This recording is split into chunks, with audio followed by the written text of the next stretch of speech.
Let's talk about realtor money management. And yes, I know this is not something you people like to talk about because you are excellent with other people's money, with your own, not so much. However, in the market we're in right now, there are lean months and there are great months, which is frankly every year that you'll be in real estate. So I'm going to give you some Leigh Brown advice on how to organize your money in a way that's not perfect, but will be a framework you can figure out your best plan in. Spoiler alert, those of y'all who already have a plan, I know you're about to tell me all the ways I'm wrong in the comments, so make your own video. Hey, that's an answer for everybody.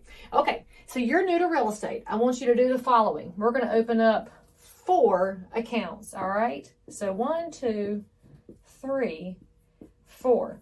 Now, if you're asking me, how do I open up 4 bank accounts, Leigh Brown? All right, you don't go to a Bank of America or you don't go to a Wells Fargo. Go to your small regional bank. Go to your credit union. You will find they love working with you as a small business owner because never forget, when you are in real estate, you are a small business owner. So the first account is your biz account, business, BIZZNIS, or however you want to think about it. This is where you're going to pay for websites, marketing, yard signs, lock boxes, open house snacks, postcards, whatever you choose to do to build your business is going to come out of this account. Now, we're going to go ahead and break up what the accounts look like. Then I'm going to tell you how much to put in each one. The second one is your P account. That's your personal account. That is your private account. That's your house, your car, your RPAC dollars, because those are personal dollars. That is your pocketbooks and fingernails and whatever it is you want to spend your money on. That's that second account. The third account is the big T for taxes. That is because in real estate, one of the biggest mistakes new people make when they get in this business is forgetting you don't have a W-2 anymore. So you are going to be in charge of your own taxes.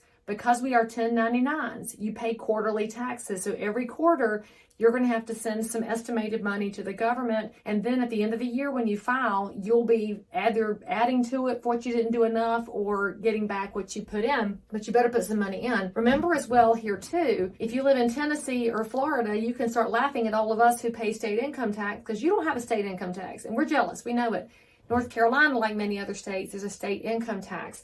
So this account would be your federal and your state. And then the last one, we're going to call that the G, the giving account. For me, that's a tithe account. For you, that might be the battered women's shelter. It might be the homeless shelter. It's just where you're going to do something good, something expansive with your dollars. Because I will tell you a little secret about life here. If you want your money to grow, you have to think in that term of abundance and know that if you turn it loose, it will come back to you with friends. But if you hold it tight, it will be like an angry teenager who runs away and you never hear from again. So now we've got a commission check coming in because you sold something. Woohoo! So here's how that works. This business account is 40% of your dollars. So that imaginary commission check, let's say it was for $10,000, $4,000 goes into this account. What that's going to do is stop you from overspending. Because in real estate, a lot of y'all, and I love you, you see a $10,000 check come in, and you say, oh, I have $10,000 to spend. No. We don't spend every dollar we bring in. No, we don't. We are going to be really smart and very thoughtfully conservative with our dollars. So 40% of that commission check goes in here. By the way, this is every check that comes in. That second account, that personal account, gets 30% of your dollars. Now you're thinking, but Leigh Brown, that means I'm living pretty tight. Yes, if you're in real estate, because we're a cyclical business, you're going to have lean times and you're going to have plenty times. So we're going to keep that personal account always in a lean space. And I will tell you this, as somebody who came through the Great Recession, when our phone stopped ringing in 2007, I did not have a whole heck ton of money saved up. I was not sitting liquid. And by grannies, I sure wish I had been, because all the opportunities that came up, I wasn't able to take care of them.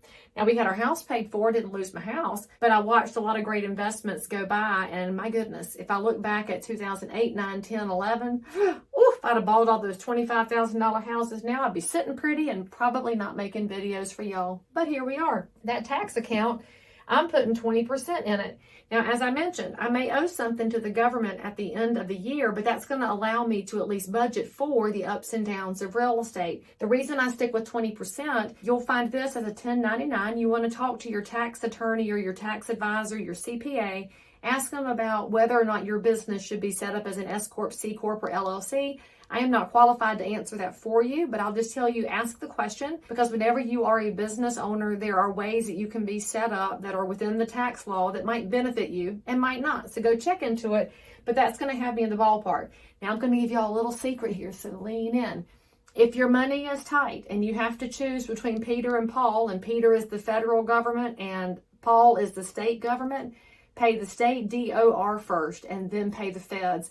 The feds will do a payment plan for you. The state DOR is not. And so make sure that you are always thinking in terms of how do you stay in business, because we know that in real estate, if you get behind on an account like this, the only way out is to sell your way out of it. But every time you sell a property, you're accumulating more tax exposure. So you're going to have to keep going until you get back to the good and then stay there, which is why we're building accounts. Now, the fourth account, this good account, which I've already mentioned, is 10%. So what you want to think about is when that check comes in, that $10,000 check, that imaginary one, how about we do $1,000 first to the giving account, and then we put our money in the tax account. So we've got them filled up first before you get distracted by your personal account. And then you'll have your business account. Now, many of y'all, you are so soft, and I love you for it. You just have a big heart, and you want to give money to everybody who calls. You want to give to every nonprofit. You want to give to every little league team that needs a sponsor. I get it. However, you got to ask yourself where your budget falls. And so if it's related to your nonprofit strategy, then you just need to ask yourself if you've maxed this out. And if you have, you could say, golly gee, I have maxed it out. Please come back in the next budget quarter. And maybe they're asking you to buy leads on some wonderful new coaching program, but you've already spent your 40%. You can say, my budget has been expended. Please come back in the future. Let your bank accounts give you some parameters so that you can survive. And by the way, whenever you're watching this, your next big month is coming. So the sooner you get this set up, the better off you will be. And then you won't be tapping on your broker's door asking where your dollars went, because your dollars will be exactly where you wanted them to go.